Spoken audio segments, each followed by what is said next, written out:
Stock market crash ఇవాళ అయింది. అది అందరికి మనకు తెలిసిందే. కానీ ఈరోజు ఇంకొక ఇంపార్టెంట్ సైలెంట్ షాక్. అంటే మార్కెట్‌లో అందరూ పానిక్ అయ్యారు ఇవాళ సెల్లింగ్ ఉందని. ఇంకొక సైలెంట్‌గా జరిగిపోయిన షాక్ ఏందంటే గోల్డ్ అండ్ సిల్వర్ ఇవాళ హెవీగా ఫాల్ అయ్యింది. అండ్ చాలామంది సేఫ్ అసెట్ అని నమ్మి ఇన్వెస్ట్ చేసిన ప్లేస్‌లో ఇంత డ్యామేజ్ జరగడం అనేది చాలా పెద్ద షాకింగ్ న్యూస్ అని చెప్పొచ్చు. యూజువల్లీ ఇండియా లాంటి కంట్రీస్ ఎక్కడైతే సేఫ్ అసెట్స్ మీద ఎక్కువగా ఇన్వెస్ట్‌మెంట్ పెడుతుంటాం అంటే గోల్డ్ లాంటివి. యూజువల్లీ మనం ఏమనుకుంటాం అంటే మార్కెట్ పడితే గోల్డ్ పెరుగుతుంది కదా అని అనుకుంటాం. బికాస్ గోల్డ్‌ని ఒక సేఫ్ హెవెన్ లాగా ప్రతి ఒక్కరు భావిస్తారు. కానీ ఈసారి సిచ్యువేషన్ కొంచెం డిఫరెంట్‌గా ఉంది. కొంచెం కాదు చాలా డిఫరెంట్‌గానే ఉంది. గోల్డ్ కూడా చాలా ప్రెషర్‌లో ఇప్పుడుంది. ఈవెన్ సిల్వర్ ఇంకా వోలటైల్‌గా బిహేవ్ చేస్తుంది. మార్నింగ్ నుండి మనం చూస్తే గోల్డ్ ప్రైజెస్ స్లోగా డౌన్ ట్రెండ్‌లోకి మూవ్ అయ్యాయి. ఇంట్రాడేలో కూడా సెల్లింగ్ ప్రెషర్ అనేది చాలా ఇంక్రీజ్ అయింది. సిల్వర్ మాత్రం ఇంకా అగ్రెసివ్‌గా ఫాలో అవుతుంది. బికాస్ సిల్వర్ ఆల్వేస్ గోల్డ్ కన్నా కూడా ఎక్కువ వోలటైల్‌గా ఉంటుంది. ఇప్పుడు మెయిన్ క్వశ్చన్ అసలు ఏంటంటే సేఫ్ అసెట్ అని గోల్డ్ ఎందుకు పడింది?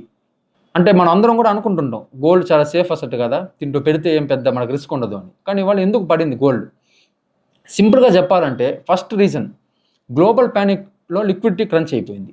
సింపుల్గా చెప్పాలంటే ట్రేడర్స్ అండ్ బిగ్ ఇన్వెస్టర్స్కి లాస్ వచ్చినప్పుడు వాళ్ళు ఎక్కడ ప్రాఫిట్ ఉందో అక్కడ నుంచి కూడా సెల్ చేసేస్తారు.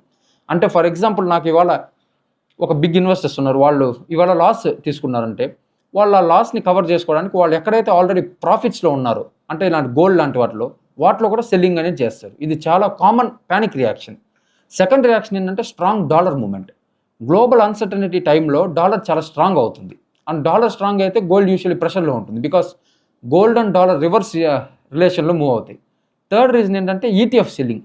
గోల్డ్ ఈటీఎఫ్స్ అండ్ సిల్వర్ ఈటీఎఫ్లో హెవీ అవుట్ఫ్లోస్ కనిపించాయి ఇవాళ. మనం మార్కెట్లో కూడా చూసుకున్నట్లయితే చాలా ఈటీఎఫ్స్ కూడా ఇవాళ 12%, 14% సిల్వర్ ఈటీఎఫ్స్ క్రాష్ అయ్యి గోల్డ్ కూడా ఆల్మోస్ట్ 10+% ఇవాళ క్రాష్ అయింది. కొంచెం చిన్న రికవరీ అనేది కనిపించింది, మళ్ళీ కూడా కిందకే పడి. బిగ్ ఇన్స్టిట్యూషన్స్ అండ్ ఫండ్స్ వాళ్ళు పొజిషన్స్ని రెడ్యూస్ చేసుకున్నారు ఇవాళ. అండ్ ఇది డైరెక్ట్గా ప్రైసెస్ మీద ఇంపాక్ట్ చూపించింది. ఈటీఎఫ్ అంటే అసలు ఏంటి? చాలామంది ఇన్వెస్టర్స్ ఇండైరెక్ట్గా గోల్డ్లో ఇన్వెస్ట్ చేస్తారు త్రూ ఈటీఎఫ్స్. సో వాళ్ళు సెల్ చేస్తే మార్కెట్లో సప్లై ఇంక్రీజ్ అవుతుంది అండ్ ప్రైస్ డౌన్ అవుతుంది. ఇంకో ఇంపార్టెంట్ ఫ్యాక్టర్ ఏంటంటే ప్రాఫిట్ బుకింగ్. లాస్ట్ ఫ్యూ వీక్స్లో గోల్డ్ ఆల్రెడీ హై లెవెల్స్ని టచ్ చేసింది. సో చాలామంది ఇన్వెస్టర్స్ ప్రాఫిట్ బుక్ చేసుకుంటున్నారు అండ్ ఈ సెల్లింగ్ కూడా యాడ్ అయింది దాంట్లో. సిల్వర్ గురించి మనం మాట్లాడుకుంటే అది గోల్డ్ కన్నా ఎక్కువగా ఒక ఇండస్ట్రియల్ మెటల్ అని కూడా చెప్పొచ్చు. సో ఎకానమీ స్లోడౌన్ ఫియర్ ఉంటే సిల్వర్ ఇంకా ఎక్కువ ఫెయిల్ అవుతుంది అండ్ అదే జరిగింది ఇవాళ కూడా. సిల్వర్లో హెవీ వొటాలిటీ కనిపించింది. సో ఓవరాల్గా చూస్తే గోల్డ్ అండ్ సిల్వర్ ఫాల్ అయిన రీజన్ సేఫ్ హెవెన్ ఫెయిల్ అయిందని కాదు, కానీ షార్ట్ టర్మ్లో కొంచెం ప్యానిక్ అండ్ లిక్విడిటీ రీజన్స్ వల్ల ప్రెషర్ వచ్చింది. ఇప్పుడు నెక్స్ట్ క్వశ్చన్ ఏంటంటే ఇది డేంజరస్ సిగ్నలా? ఎవరైనా హోల్డ్ చేసుకున్న వాళ్ళు కూడా అడుగుతూ ఉంటారు ఇది డేంజరస్ సిగ్నల్ అని. షార్ట్ టర్మ్లో కొంచెం డేంజరస్ సిగ్నల్గానే కనిపిస్తుంది అనలిస్ట్ కూడా చెప్తున్నారు. బికాస్ సేఫ్ అసెట్స్ కూడా ఫాలో అయితే అది మార్కెట్లో స్ట్రెస్ లెవెల్ ఎక్కువ చేస్తుంది, అది ఇండికేషన్. కానీ లాంగ్ టర్మ్ పర్స్పెక్టివ్లో చూస్తే గోల్డ్కి స్టిల్ హెడ్జ్గా కన్సిడర్ చేస్తారు, ఎస్పెషల్లీ ఇన్ఫ్లేషన్ అండ్ క్రైసిస్ టైంలో. ఇప్పుడు అనలిస్ట్ అసలు ఏం చెప్తున్నారంటే షార్ట్ టర్మ్లో గోల్డ్ అండ్ సిల్వర్ వోలటైల్గా ఉంటాయి.